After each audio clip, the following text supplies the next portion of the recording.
Yo, what's up teman-teman, balik lagi bersama dengan Bang Korea dalam segmen Ada Apa Ya? Ada bayi 4 bulan hidup cuma 133 hari dan setengah dari hidupnya diisi dengan kekerasan dari orang yang harusnya paling ngejagain dia. Atau bayi 8 bulan yang meninggal karena dipukul pakai remote TV cuma karena dia nggak berhenti nangis. Ini bukan cuma satu kasus, ini rangkaian kasus yang lagi bikin publik Korea lagi shock dan jujur bikin gue merinding. Belakangan ini di Korea ada beberapa kasus child abuse yang viral dan bikin diskusi besar banget. Tapi yang bikin beda bukan cuma karena kejadiannya tragis, tapi karena pelakunya adalah orang tua mereka sendiri. Dan ini bukan kejadian 1-2 kali. Sebelumnya gue pengen kasih disclaimer bahwa tidak semua orang tua Korea seperti ini. Kebetulan saja hari ini kita bawakan berita tentang child abuse dan mereka ya kan berita ini berita Korea ya. Jadi please jangan salah sangka semua orang tua Korea seperti ini. Kita mulai dari kasus pertama, seorang ibu berusia 30-an ditangkap polisi di wilayah Gyeonggi karena diduga membunuh anaknya sendiri. Bayi laki-laki usia 8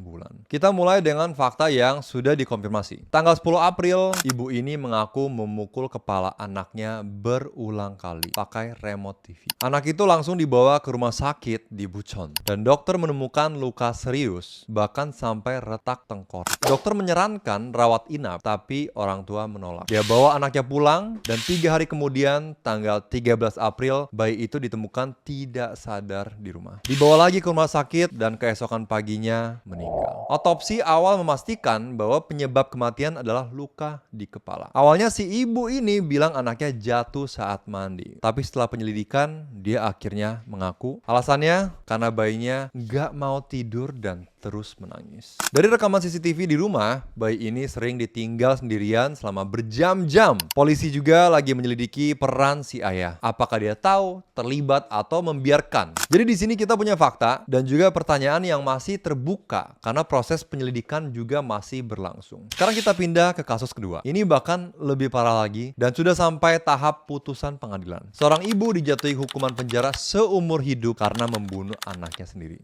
bayi usia 4 bulan. Kronologi yang dikonfirmasi, sejak sekitar 24 Agustus 2025, bayi ini sudah mengalami kekerasan, total 19 kali. Pada 22 Oktober 2025, si ibu memukul bayinya secara brutal, lalu meninggalkannya di bathtub bak mandi yang airnya masih mengalir. Bayi itu meninggal karena patah tulang di banyak bagian dan pendarahan internal. Yang bikin makin kompleks adalah ayahnya juga dihukum 4 tahun 6 bulan penjara. Bukan karena melakukan kekerasan langsung, tapi karena mengabaikan abuse yang terjadi. Bahkan sempat melakukan tindak pengancaman kepada saksi kejadian. Kasus ini meledak setelah ditayangkan di program investigasi. Orang-orang sampai demo di depan pengadilan, banyak yang nuntut hukuman lebih berat. Dan ini penting, karena ini bukan cuma soal satu keluarga. Ini mulai dilihat sebagai masalah sistemik. Kasus ketiga sedikit beda, karena di sini kita lihat sesuatu yang lebih panjang. Seorang anak usia 3 tahun meninggal setelah diduga mengalami kekerasan bertahun-tahun dari orang tuanya. Kita mulai dengan fakta-fakta yang sudah dikonfirmasi ya. Pada 9 April, anak ini dibawa ke rumah sakit dalam kondisi tidak sadar. Dengan trauma di kepala, dia meninggal beberapa hari kemudian. Tanggal 14 April, polisi menemukan sesuatu yang disturbing banget. Rekaman chat antara ayah dan ibunya. Selama 2 tahun isinya termasuk kalimat seperti kita harus memperbaiki perilakunya. Yang ternyata jadi pembenaran untuk memukul anak itu. Ayah mengaku pernah memukul pakai handphone, tapi dia menyangkal bahwa itu menyebabkan kematian.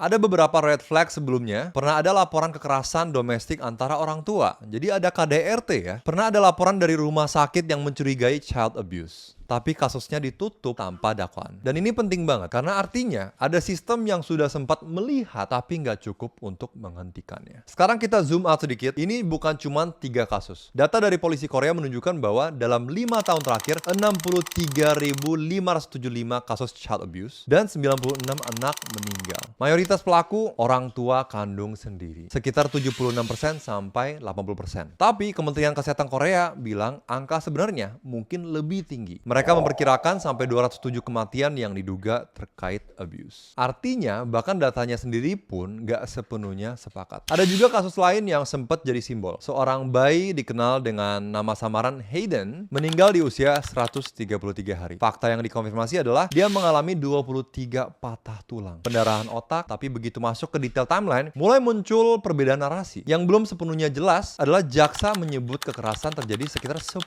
hari sebelum kematian. Tapi kenalan Ramalan keluarga bilang abuse sudah dimulai sejak bayi ini usia sekitar 50 hari. Jadi mana yang benar? Belum tentu kita bisa tahu secara pasti. Dan ini penting banget buat dipahami. Dalam banyak kasus kekerasan dalam keluarga kayak gini, fakta di lapangan seringkali nggak utuh dan nggak langsung kelihatan. Kenapa? Karena kejadiannya berlangsung di ruang tertutup. Korbannya nggak bisa bicara atau menjelaskan. Dan bukti sering baru dikumpulkan setelah semuanya sudah terlambat. Jadi yang kita lihat di publik itu seringkali hasil dari potongan investigasi, pernyataan jaksa, cerita dari orang sekitar yang belum tentu sepenuhnya sinkron. Makanya ketika ada perbedaan narasi kayak gini, bukan berarti salah satu pasti bohong, tapi lebih ke kita lagi melihat kasus yang kompleks dengan fakta yang masih terus disusun. Dan justru di situ letak frustasinya. Karena bahkan untuk memahami apa yang sebenarnya terjadi, itu pun gak selalu mudah. Ini bukan cuma kasus yang menyedihkan, tapi karena ada beberapa layer yang bikin orang Korea marah. Pelakunya orang tua sendiri, ada tanda-tanda sebelumnya, tapi gagal dihentikan, hukuman dianggap belum cukup keras oleh sebagian publik, dan ada gap data antara polisi dan kementerian. Ini bikin orang mulai nanya, sebenarnya sistem perlindungan anak di Korea seefektif apa sih? Di Korea, child abuse itu sebenarnya sudah punya hukum yang cukup jelas. Bahkan untuk kasus berat, hukuman bisa sampai seumur hidup atau lebih. Tapi ada beberapa realitas sosial. Banyak kasus terjadi di dalam rumah, jadi sulit terdeteksi. Ada budaya jangan ikut campur urusan keluarga orang. Dan dalam beberapa kasus, orang tua masih dianggap punya otoritas besar atas anak. Ditambah lagi, kalau nggak ada bukti yang sangat kuat, intervensi negara seringkali terbatas. Sebenarnya secara hukum, Indonesia juga punya aturan yang jelas banget soal ini. Ada Undang-Undang Perlindungan Anak yang sudah diperbarui beberapa kali dan sampai sekarang masih berlaku. Di situ jelas disebut siapapun, termasuk orang tua, dilarang melakukan kekerasan terhadap anak. Bahkan membiarkan kekerasan terjadi juga bisa kena pidana dan kalau terbukti bisa dipenjara. Kalau sampai menyebabkan kematian, hukumannya jauh lebih berat. Bahkan bukan cuma soal kekerasan fisik, menelantarkan anak pun bisa dipidana. Jadi kalau dipikir-pikir, secara hukum Indonesia dan Korea itu sebenarnya nggak jauh beda. Dua-duanya sama-sama punya aturan, sama-sama mengakui bahwa anak harus dilindungi. Tapi yang sering jadi pertanyaan, bukan ada hukumnya atau enggak, melainkan seberapa efektif hukum itu benar-benar melindungi anak di kehidupan nyata. Gue nggak pengen jatuh ke kesimpulan simple kayak orang tua jahat terus selesai. Karena realitanya nggak sesimpel itu. Ada kemungkinan faktor stres ekonomi, tekanan sosial, kesehatan mental. Tapi di saat yang sama, fakta yang nggak bisa dibantah adalah ini adalah kekerasan yang berulang. Dan dalam beberapa kasus terjadi dalam jangka waktu lama. Yang jadi problem bukan cuma individu, tapi juga kenapa tanda-tanda awal nggak cukup ditindak. Kenapa laporan sebelumnya bisa ditutup. Dan kenapa perlindungan anak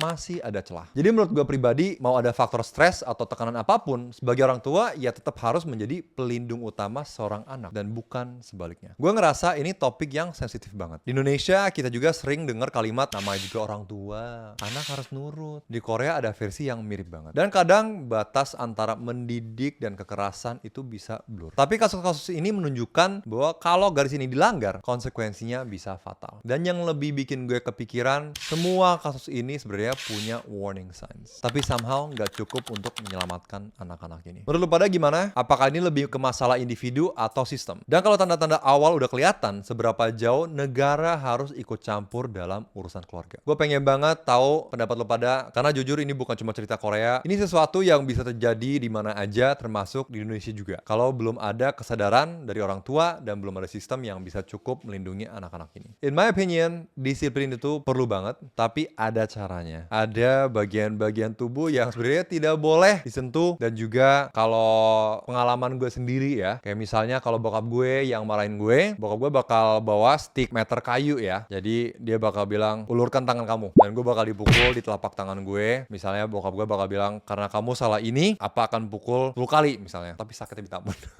Dan nyokap gue, on the other hand, kalau sekali marah, wow.